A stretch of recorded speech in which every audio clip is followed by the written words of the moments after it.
အမေရိကန်နိုင်ငံကမ္ဘာအင်အားကြီးဆုံးစစ်တပ်ဖြစ်ပေမဲ့တပ်ပိုင်းတစ်လျှောက်မှာစစ်ရေးအရရေမကျက်မအောင်ပြင်ခဲ့ပဲစုခွာခဲ့ရတာဒါမှမဟုတ်နိုင်ငံရေးစစ်ရေးအရရှုံးနေခဲ့ရတဲ့စစ်ပွဲတွေရှိခဲ့ပါတယ်ဒီလိုစစ်ပွဲတွေကမှအထင်ရှားဆုံးစစ်ပွဲကတော့ဗီယက်နမ်စစ်ပွဲဖြစ်ပါတယ်ဒီစစ်ပွဲရဆိုလို့ရှိရင်1955ခုနှစ်က1985ခုနှစ်ထိဖြစ်ပွားခဲ့တာဖြစ်ပါတယ်ဒါဟာအမေရိကန်သမိုင်းမှာအထင်ရှားဆုံးနဲ့အကြီးမားဆုံးဆုံးရှုံးမှုလို့သတ်မှတ်ကြပါတယ်အမေရိကန်ကွန်မြူနစ်မြောက်ဗီယက်နမ်ကိုတားဆီးဖို့အတွက်တောင်ဗီယက်နမ်ဘက်ကနေစစ်တပ်အင်အားတင်းချီလက်နက်စမ်းပေါင်းများစွာနဲ့ပါဝင်တိုက်ခိုက်ခဲ့တာဖြစ်ပါတယ်ဒီစစ်ပွဲမှာအမေရိကန်ကဘာလို့ရှုံးနေခဲ့တာလဲဆိုရင်မြောက်ဗီယက်နမ်ရဲ့ပျောက်ကြားစစ်ဗျူဟာကိုမကျော်ဖြတ်နိုင်ခြင်းဗီယက်နမ်နိုင်ငံတောတောထူတဲ့မြေပြင်အနေထားနဲ့အမေရိကန်ပြည်တွင်းမှာစစ်ပွဲဆန့်ကျင်ရေးဆန္ဒပြမှုတွေအပြင်းထန်ကြုံခဲ့ရခြင်းကြောင့်ဖြစ်ပါတယ်1983ခုနှစ်မှာအမေရိကန်တပ်တွေဆုတ်ခွာခဲ့ရပြီး1985ခုနှစ်မှာတော့မြောက်ဗီယက်နမ်ကတောင်ဗီယက်နမ်ကိုသိမ်းမဲ့ကဗီယက်နမ်တနိုင်ငံလုံးကွန်မြူနစ်ရောက်သွားခဲ့ပါတယ်အာဖဂန်နစ္စတန်စစ်ပွဲ2001ခုနှစ်မှာ2021ခုနှစ်ထိဖြစ်ပွားခဲ့တဲ့အာဖဂန်နစ္စတန်စစ်ပွဲမှာဆိုလို့ရှိရင်အမေရိကန်အကိုင်းနာတွေကိုလက်ခံထားတဲ့တာလီဘန်အစိုးရကိုဖြုတ်ချဖို့အတွက်အာဖဂန်နစ္စတန်ကိုကျူးကျော်ခဲ့တာဖြစ်ပါတယ်ဒီစစ်ပွဲဟာနှစ်ပေါင်း20ကြာအောင်မြုပ်ကွက်ကြီးဖြစ်ခဲ့ပါတယ်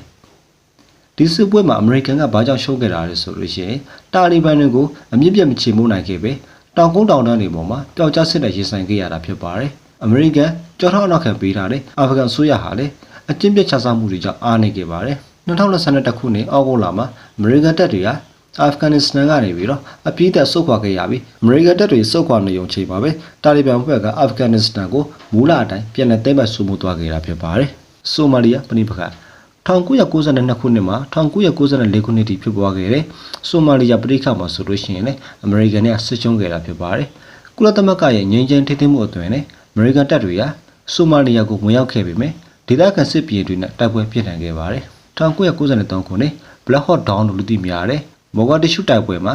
အမေရိကန်ရဲ့အထူးကွန်မန်ဒို18ဦးသေဆုံးခဲ့ပြီးတော့ရဟတ်ယာဉ်တွေပြစ်ချခံခဲ့ရပါတယ်တမရကနေနာကအမေရိကန်တပ်ဖွဲ့ဝင်အားလုံးကိုဆိုမာလီယာကနေချက်ချင်းဆုတ်ခွာဖို့အတွက်အမိန့်ပေးခဲ့ရပြီးတော့ရည်မှန်းချက်မအောင်မြင်ခဲ့တာဖြစ်ပါတယ်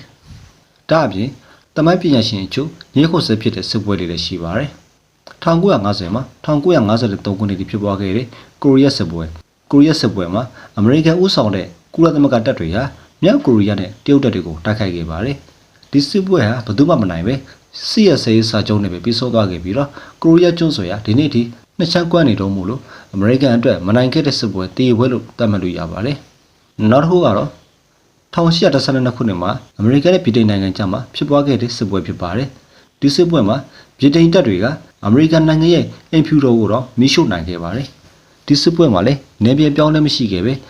ငြိမ်းချမ်းစာချုပ်ချုပ်ဆိုခဲ့လို့တည်ပွဲလို့သတ်မှတ်ခဲ့ကြပါတယ်အမေရိကန်စစ်တပ်အားဆိုလို့ရှိရင်ခေတ်မီလက်နက်တွေနဲ့လိဗီယာပိုင်းမှာဘယ်တော့မှမရှုံးနိုင်ပေမဲ့တစ်ဖက်နိုင်ငံရဲ့ပျောက်ကြားစစ်ဗျူဟာပထဝီဝင်အနေထားနဲ့ကာလရှိစစ်ပွဲတွေကြောင့်ဖြစ်ပေါ်လာတဲ့ပြည်တွင်းနိုင်ငံရေးဖိအားတွေကြောင့်စစ်ရှုံးပြီးတော့ဆုတ်ခွာခဲ့ရတာဖြစ်ပါတယ်